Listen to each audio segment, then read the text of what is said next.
اعوذ باللہ من الشیطان الرجیم بسم اللہ الرحمن الرحیم ولو ان اہل القرى آمنوا واتقوا لفتحنا علیہم برکات من السماء والارض ولكن كذبوا فأخذناهم بما كانوا يكسبون أفأمن أهل القرى أن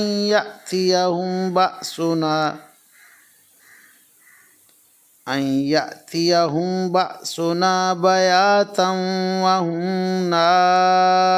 نائمون أَوَأَمِنَ أَهْلُ الْقُرَىٰ أَن يَأْتِيَهُم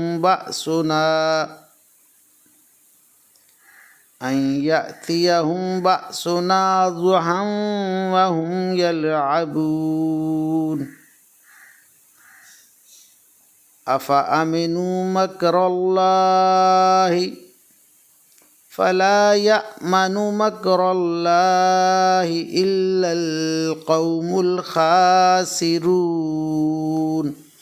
آمنت بالله صدق الله مولانا العظيم وصدق رسوله النبي الكريم ونحن على ذلك من الشاهدين والشاكرين والحمد للہ رب العالمین۔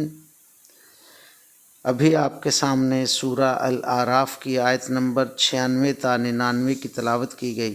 انشاءاللہ کچھ ہی دیر بعد عزت مآب راؤ شاہ نواز صاحب انہی آیات کا ترجمہ، تشریح اور تفسیر بیان فرمائیں گے۔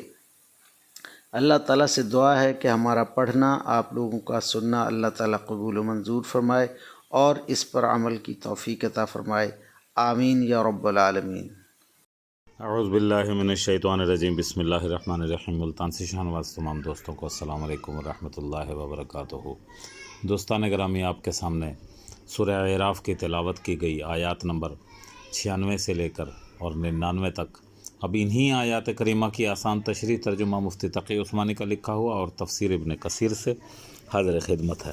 اللہ تعالیٰ قرآن پاک میں ارشاد فرما رہا ہے، اور اگر یہ بستیوں والے ایمان لے آتے اور تقوی اختیار کر لیتے تو ان پر سے آسمان اور زمین دونوں طرف سے برکتوں کے دروازے کھول دیے جاتے، لیکن انہوں نے حق کو جھٹلایا، اس لیے ان کی مسلسل بدعملی کی پاداش میں ہم نے ان کو پکڑ میں لے لیا۔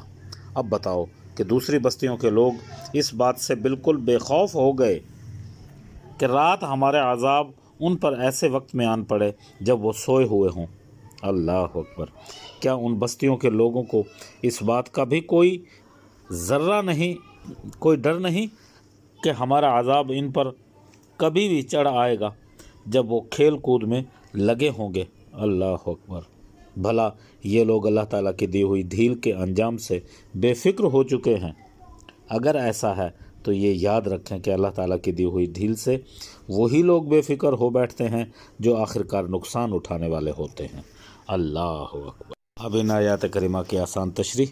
ان لوگوں کی بدحالی کے بعد خوشحالی کی نعمت بھی عطا کی جاتی ہے تاکہ وہ شکر گزار بن سکیں۔ حالات کی اس تبدیلی سے بعض لوگ بے شک سبق لے لیتے ہیں اور بعض راہ راست پر آ جاتے ہیں، لیکن کچھ ضدی طبیعت کے لوگ ان باتوں سے کوئی سبق نہیں لیتے اور یہ کہتے ہیں کہ دکھ سکھ اور سرد گرم حالات کے بعد آتے رہتے ہیں جو ہمارے باپ دادا کے پاس بھی پیش آ چکے ہیں۔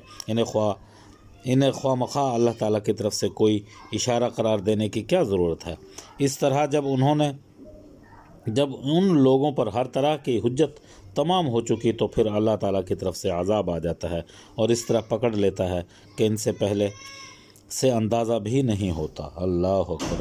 ان واقعات کے حوالے سے اب کفار مکہ کو متوجہ کیا جا رہا ہے کہ اللہ تعالیٰ کے غضب سے کسی کو بھی بے فکر نہیں ہونا چاہیے، اور یہ بات صرف کفار مکہ ہی نہیں بلکہ ہر وہ شخص جو کسی گناہ، بدعملی یا ظلم میں مشغول ہو اسے بھی ان آیات کریمہ کا ہمیشہ